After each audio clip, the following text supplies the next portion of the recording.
The XFL's 2020 debut, certainly a lot different than the original back in 2001. Back then, the league was all glitz. You had wild cheerleaders, names on the back of jerseys like He Hate Me.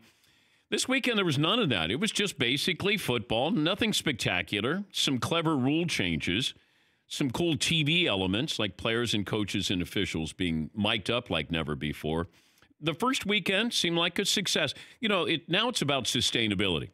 Because we're curious. As sports fans, we'll give it a look.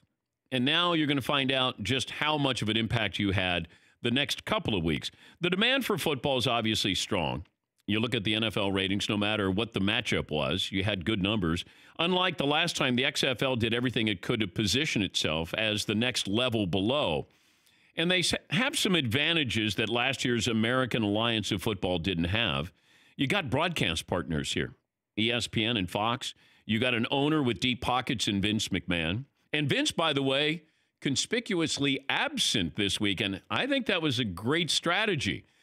Keep him away from this so it doesn't seem like it's gimmicky and WWE-ish. But is that going to be enough? We're going to find out in the next couple of weeks as the XFL tries to capture America's sports imagination. Now, this is different. And part of the reason why the USFL is memorable is they went out and got some of the biggest names in sports. But here was the problem. They didn't have patience. Because if they had patience, I think you would have had a couple of teams absorbed by the NFL. You had the New Jersey Generals. You had the LA Express. Remember the ABA? The ABA got stars. They signed some players. And they had some gimmicks. They had the red, white, and blue ball. They had the three-point shot. And then you had some teams that were so good, the NBA was going to absorb them. The Denver Nuggets. You had some talent there. If the XFL knows what it is and stays true to what it is, and you partner with the NFL to say, this is your feeder system. Now, I found it interesting that you had people going crazy, though, how great this was. This is basically the same players than the AAF. Because I saw that on Twitter. The media keeps saying it. Oh, this is better than the AAF. Ignoring the fact that a lot of the same players are in the XFL. All this is better coverage. You have professionals who are covering this. Now, they may do tongue-in-cheek a little bit, but they're still having good broadcast partners. And ESPN showing highlights of all the games today. That's big. It's on SportsCenter. That validates you. SportsCenter's covering this? Well, they're doing it because they're partners. They're under orders to do this. But you go back to the USFL, Herschel Walker and Jim Kelly and Reggie White. I mean, this is different. This feels more like the NBA's G League to me. Like if you really want to watch basketball, and I'll do a drive-by with the G League, because there's occasionally you'll, stumble upon a game or you remember a player. All right. It could be a slow Tuesday night, and I'll, see who's playing in the G League. But you don't have big names here. You're not watching necessarily to go, boy, I was always wondering whatever happened to that guy. But if the XFL knows who they are, that time frame that fits right in before you got the combine coming up, right after the Super Bowl, I'm not jonesing for football that much. I'm taking it. I'm taking a breather here.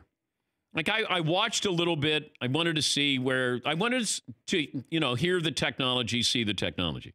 That's what I'm curious about, because that's what the NFL is curious about. The NFL wants to see what people are reacting to. Oh, the officials are mic'd up. We get to hear everything here. Or you got coaches and players and quarterbacks. You can hear them calling in plays. Okay, so it's interesting. But it's more the technology that I'm curious about. It's bringing the audience closer to the game. And gambling, it's right there in front of you. So get used to that, because that's what it's going. The over-unders on the screen. The entire game. It's right there. So total transparency in what we're doing here. But you can bet, no pun intended, the NFL is looking at this going, oh, okay. Oh, people like that. All right, that's interesting. Okay, maybe we could try that. Maybe we can sample that. Maybe we could do a, preseason game doing something like that. This is how it works. This is how the NFL adopted from the AFL. The NBA adopted from the ABA. This is what happens.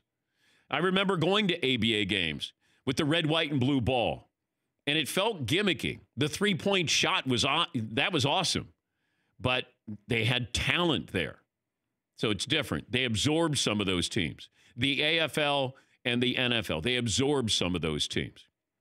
I don't think that's going to happen with the XFL. The only chance that was going to happen was the USFL because you had truly legitimate stars that people would tune in to watch. You don't have that with the XFL. And, you know, I have the 1 point, 2 point, 3 point conversion. Got rid of the PATs. All right, that's fine. This is what the NFL, the kickoff is, the kickoff is a scrum. It's different, fun, but, you know, I watched a little bit of it. I'm curious to see how people react to it the next couple of weeks because there's the curiosity factor. Now that the curiosity factor is over, will you tune in for the actual competition there? And that's what I'm curious about. For more Dan Patrick Show, tune into Audience Channel 239 on DirecTV. Stream for free on BR Live or download the Dan Patrick Show app.